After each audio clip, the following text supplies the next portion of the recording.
बिस्मिल्लाहिर्रहमानिर्रहीम। Chapter number 13 electromagnetism का कल लास्ट टाइम हमने जो टॉपिक पढ़ा था उसके अकॉर्डिंग एक एग्जाम्पल प्रॉब्लम है, उसको पहले डिस्कस कर लेंगे, फिर अपने टॉपिक पे जाएंगे। आज का जो टॉपिक हमें स्टार्ट करना है वो है आपके पास मैग्नेटिक फ्लक्स। चैप्टर नंबर 11 में हमने इलेक्ट्रिक फ्लक्स डिस्कस किया था, ये मैग्नेटिक फ्लक्स है। इलेक्ट्रिक और मैग्नेटिक फ्लक्स में सिर्फ ये फर्क है कि इलेक्ट्रिक फ्लक्स जनरेट होता है इलेक्ट्रिक लाइन ऑफ फोर्सेस से और मैग्नेटिक फ्लक्स जनरेट होता है मैग्नेटिक लाइन ऑफ फोर्सेस से, क्योंकि दोनों ही फील्ड्स हैं। ठीक है, मैग्नेट या मैग्नेटिक सब्सटेंसेस के अराउंड जो फील्ड होती है वो मैग्नेटिक फील्ड कहलाती है और चार्ज के अराउंड जो फील्ड होती है वो इलेक्ट्रिक फील्ड कहलाती है। दोनों ही फील्ड जब किसी एरिया से पास होती हैं तो फ्लक्स जनरेट करती हैं, तो इसी वजह से डेफिनेशन में भी कोई फर्क नहीं है। तो number of magnetic lines of forces passing through the surface is called magnetic flux. Okay, so magnetic flux वही चीज है जो इलेक्ट्रिक फ्लक्स है, बस इसकी डेफिनेशन में थोड़ा सा फर्क है और इसके जो लाइंस ऑफ फोर्सेस हैं वो मैग्नेटिक फील्ड की लाइंस ऑफ फोर्सेस हैं। तो आप देख सकते हैं ये डायग्राम हमने चैप्टर नंबर 11 के इलेक्ट्रिक फ्लक्स के अंदर भी देखी थी। वजह ये है कि सेम रखने की, ताकि आपको पता रहे कि दोनों में कोई फर्क नहीं है, दोनों एक ही तरह की क्वांटिटीज हैं बट डिफरेंट डिफरेंट चीजों से जनरेट हुई है। एक इलेक्ट्रिक फ्लक्स एक इलेक्ट्रिसिटी से जनरेट हुई है, इलेक्ट्रिक फील्ड से, और एक मैग्नेटिक फील्ड से जनरेट हुई है। मैथमेटिकली आप इसको कैसे डिफाइन कर सकते हैं, तो magnetic flux is basically equal to the dot product of magnetic field of induction, सही है, and vector area of the surface provided by a magnetic field of induction in uniform over the given area of surface and it is denoted by phi। तो उसको भी flux, electric flux को भी हमने phi से denote करा था, magnetic flux को भी फाई से डिनोट करते हैं। बट आपको याद हो कि मैंने वहां पे फ्लक्स के साथ फाई के साथ ई लिखवाया था, which is flux of flux due to electric field. यहाँ पे फ्लक्स यानी फाई के साथ एम लिखा है, flux due to magnetic field. सही है, बस ये माइनर सब उसमें सब स्क्रिप्ट का फर्क है, बाकी दोनों चीजें सेम है। एक और चीज जो हमने वहां पे समझी थी और मैंने बताई थी, which is vector area. Area के बारे में हम जानते हैं, ये आपके पास क्या होता है, ये एक स्केलर क्वांटिटी है, लेकिन हम इसको वेक्टर एरिया क्यों कह रहे हैं? बेटा एरिया आपके पास एक स्केलर क्वांटिटी है, लेकिन अगर किसी भी स्केलर क्वांटिटी के साथ किसी यूनिट वेक्टर को मल्टीप्लाई कराया जाता है, यूनिट वेक्टर से क्यों? ये यूनिट वेक्टर का आपके पास जो मैग्नीट्यूड होता है 1 के बराबर होता है, तो किसी से भी मल्टीप्लाई होगा उसके दूसरे वाले के साथ मैग्नीट्यूड में कोई फर्क नहीं आएगा। जस्ट एक फर्क आएगा कि उसके ऊपर वेक्टर का एरो लग जाएगा, यानी वो खुद ब खुद वेक्टर क्वांटिटी में कन्वर्ट हो जाएगा। तो वेक्टर एरिया बेसिकली कैसे बना है? By multiplying the unit vector with the magnitude of area. Simple सा ये आपने काम किया और आपने इसको वेक्टर एरिया में कन्वर्ट कर लिया, और बाकी सारी चीजें बिल्कुल सेम। सरफेस से कोई एरोस पास हो रहे हैं, जहां जहां से एरोस पास हो रहे हैं सरफेस के ऊपर वहां फ्लक्स जनरेट हो रहा है, सिंपल सी बात है। इसकी इक्वेशन कैसे ड्राइव करोगे भाई? इक्वेशन आपके पास स्टेटमेंट के अंदर ही लिखी थी, dot product of B and delta A, दोनों ही आपके पास वेक्टर्स हैं, तो इनका डॉट प्रोडक्ट आपके पास मैग्नेटिक फ्लक्स होता है।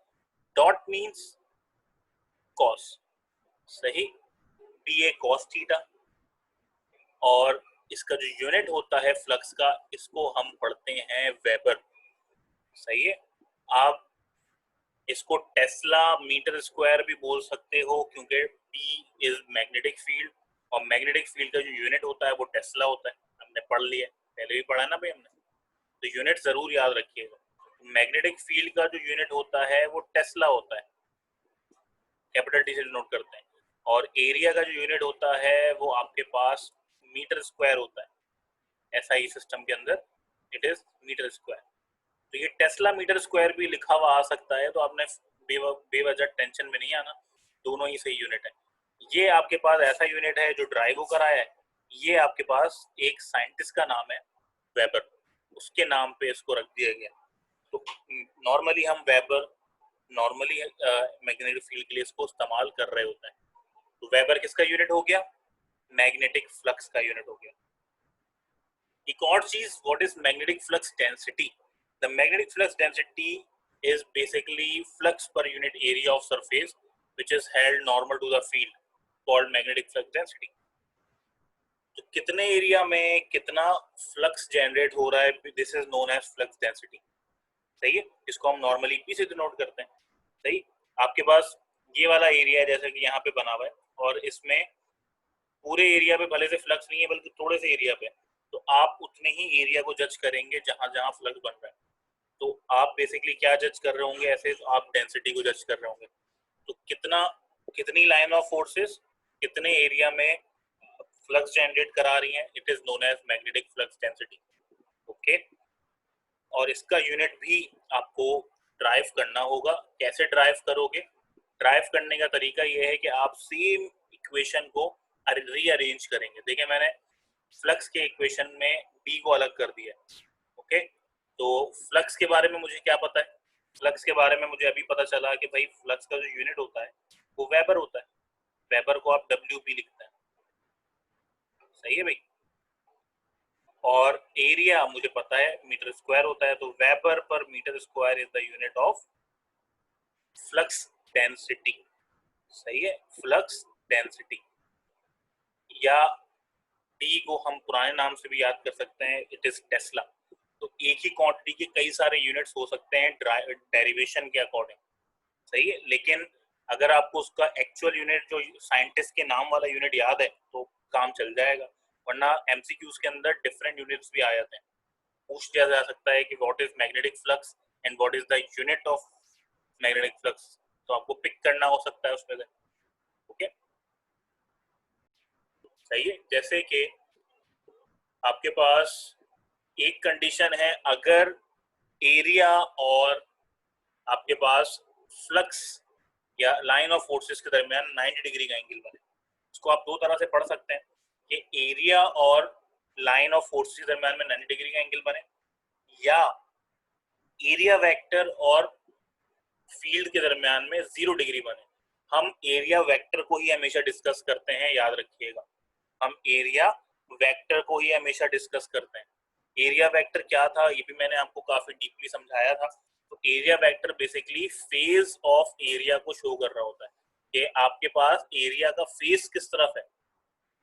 जैसे कि आपका पाम है, आपका जो आपकी हथेली है उसका फेस आपने फॉर एग्जांपल अपने मुंह की तरफ करा हुआ है, तो आप उसकी डायरेक्शन बताने के चक्कर में जो आप वेक्टर लगाएंगे वो एरिया वेक्टर कहलाएगा बस।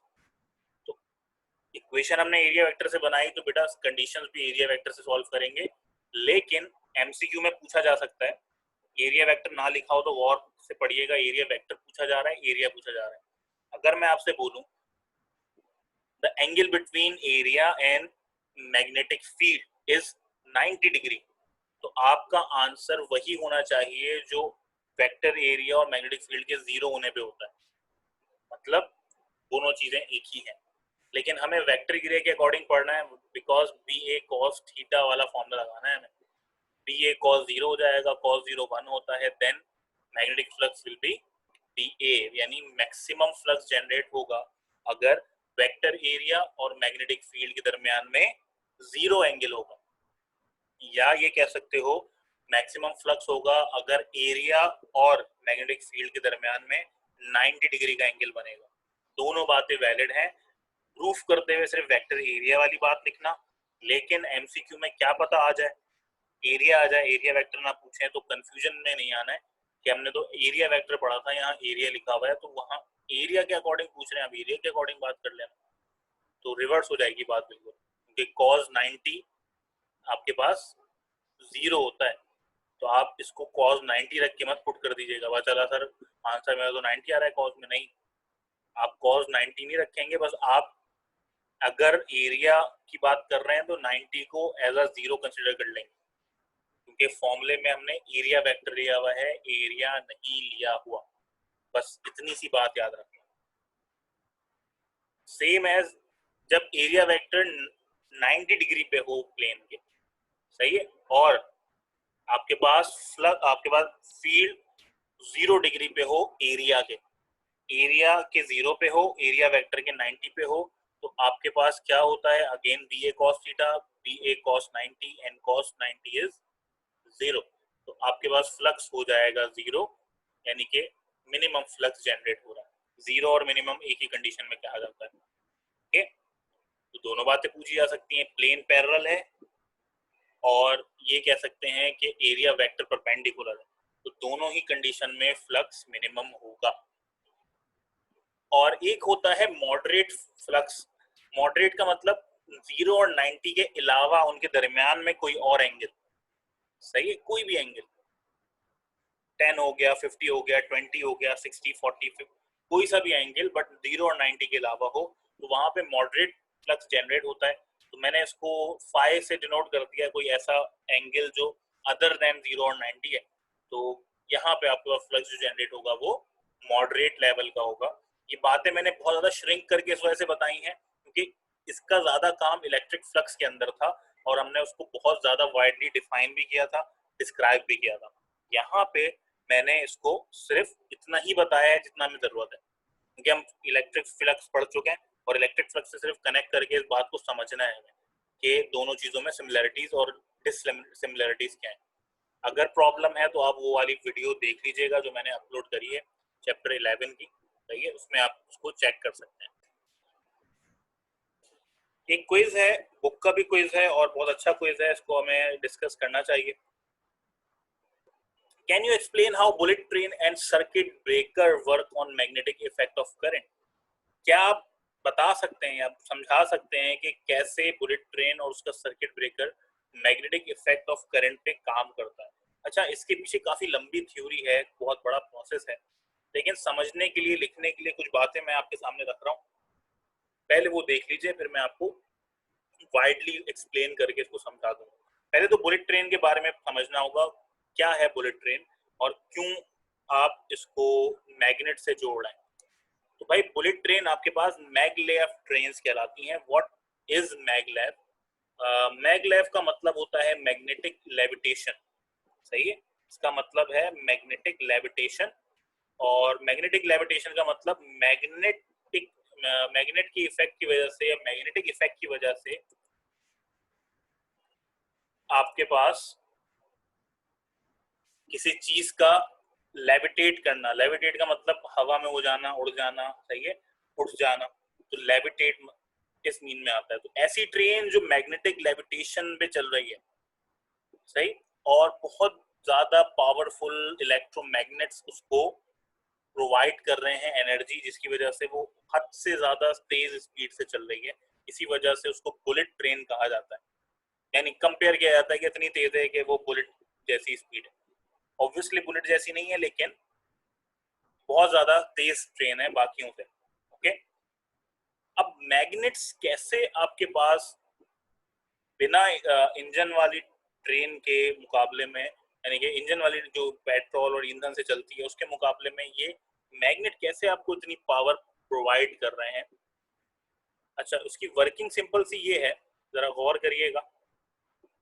उसके जो सर्किट ब्रेकर्स हैं, सर्किट ब्रेकर्स एक डिवाइस लगाई जाती है जिसको उधर सोर्स या पावर सप्लाई कहा जाता है, जो बहुत बड़े अमाउंट में करंट प्रोवाइड कर रहा होता है। लेकिन जैसे ही करंट उसके गिवन अमाउंट से जरा सी भी बढ़ती है, वहां पे सर्किट ब्रेकआउट कर जाता है। जैसे कटआउट होते हैं हमारे घरों में, हमें पता है कि 220 वोल्ट आना चाहिए, जैसे ही 240 होता है वो खुद ब खुद कटआउट ब्रेक हो जाता है, ब्रेकर डाउन हो जाता है और आपके घर में बिजली आना बंद हो जाती है। वो आपके फायदे के लिए होता है ताकि कोई चीज उड़ ना जाए। तो ये भी यहीं पे वही काम कर रहा होता है ब्रेकर, सर्किट ब्रेकर, कि जैसे ही, क्योंकि मैग्नेट सारे इलेक्ट्रोमैग्नेट्स हैं, इलेक्ट्रोमैग्नेट्स आपके पास क्या होते हैं मैं भी बताता हूँ। तो सारे मैग्नेट्स आपके पास क्या कर रहे हैं, वो मैग्नेट्स इलेक्ट्रिसिटी की वजह से चल रहे हैं। जैसे ही इलेक्ट्रिसिटी खत्म होती है, उनकी मैग्नेटिज्म खत्म हो जाती है, वो सिर्फ एक मेटल बन जाता है और ये काम पलक झपकते होता है, ऑन और ऑफ। इसी वजह से आपके पास ट्रेन को आगे बढ़ने के लिए मोमेंटम मिलता है। ओके, तो मैं छोटी सी पहले बात आपको समझा दूं, ये इलेक्ट्रोमैग्नेट क्या होते हैं, सही है, इसके बारे में हमने डिस्कस नहीं किया है। इलेक्ट्रोमैग्नेट्स आपके पास बेसिकली ऐसे मैग्नेट्स हैं, इलेक्ट्रोमैग्नेट्स आपके पास ऐसे मैग्नेट्स हैं जो खुद मैग्नेटाइज नहीं होते, बल्कि उनके अराउंड हमें क्या करना पड़ता है, वायर को लपेट कर या वायर से बाउंड करके हम उनसे करंट पास कराते हैं, जैसे कि मैं भी आपको दिखाने वाला हूँ थोड़ा सा। सही है, उनके अराउंड हम वायर क्या करते हैं, बाउंड करने के बाद उनको एक बैटरी से कनेक्ट कर देते हैं। सही है, फॉर एग्जाम्पल मैंने इसको यहाँ पे एक बैटरी से कनेक्ट कर दिया, हाई वोल्टेज बैटरी से। सही है, 3 से 4 वोल्ट वाली बैटरी से कनेक्ट किया।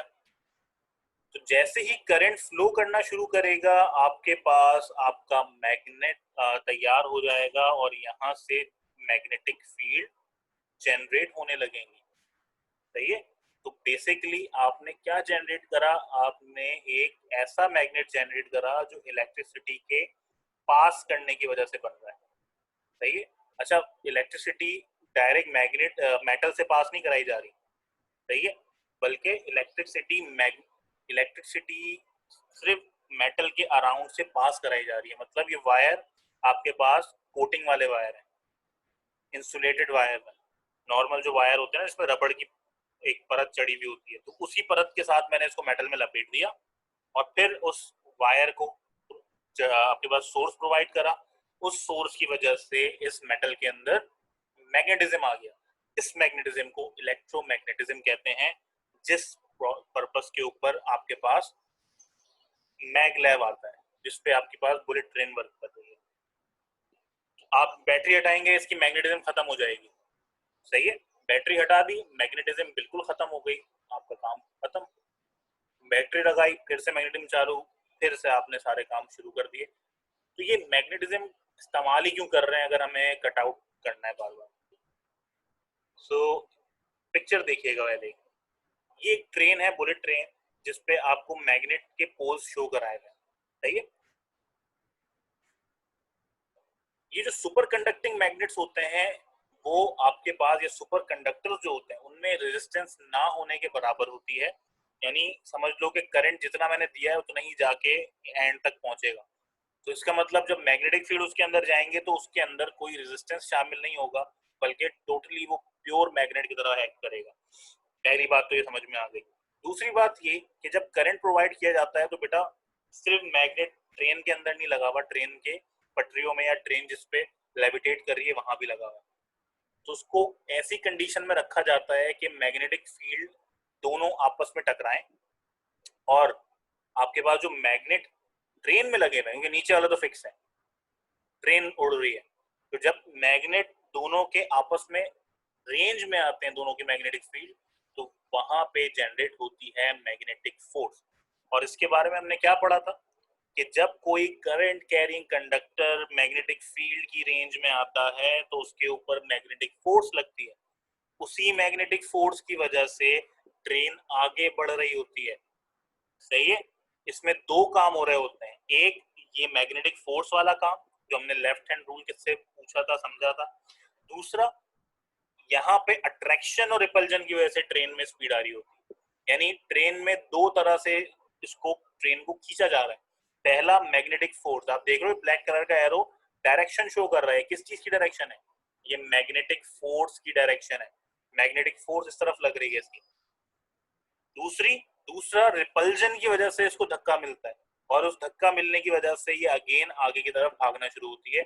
यानी इन मैग्नेटिक रिपल्जन या अट्रैक्शन की वजह से और आपके पास मैग्नेटिक फोर्स की वजह से एक बहुत बड़ा मोमेंटम जनरेट होता है जो ट्रेन को आगे धकेलता है बार बार, और इसकी वजह से आपको इतनी हाई अमाउंट ऑफ एनर्जी और स्पीड मिलती है कि आप सोच भी नहीं सकते। बात समझ में आ रही है? तो मैगलेव के कई सारे डिजाइन हैं, ये एक बहुत बेसिक सा डिजाइन है। अब मैगलेव बहुत और नए डिजाइन के साथ सामने आ रही है, जिसमें और अच्छे कंडक्टर्स और अच्छे मैग्नेट्स यूज किए जा रहे हैं इसकी स्पीड को बढ़ाने के लिए, इसमें कम से कम इलेक्ट्रिसिटी यूज हो और ज्यादा से ज्यादा मैग्नेटिज्म के प्रॉपर्टीज को इस्तेमाल किया जा सके। Okay, that's all for today, thank you. Next time इस टॉपिक को कंटिन्यू करेंगे, आगे हमने मैग्नेटिक इफेक्ट बहुत सारे और देखने हैं और इलेक्ट्रोमैग्नेटिज्म के और टॉपिक्स हमें डिस्कस करने हैं। तो नेक्स्ट टाइम हम जो टॉपिक पढ़ेंगे वो इससे कनेक्टेड होगा ऑब्वियसली, तो इन टॉपिक्स को आप दिमाग में रखिएगा। टिल देन, थैंक यू, अल्लाह हाफिज।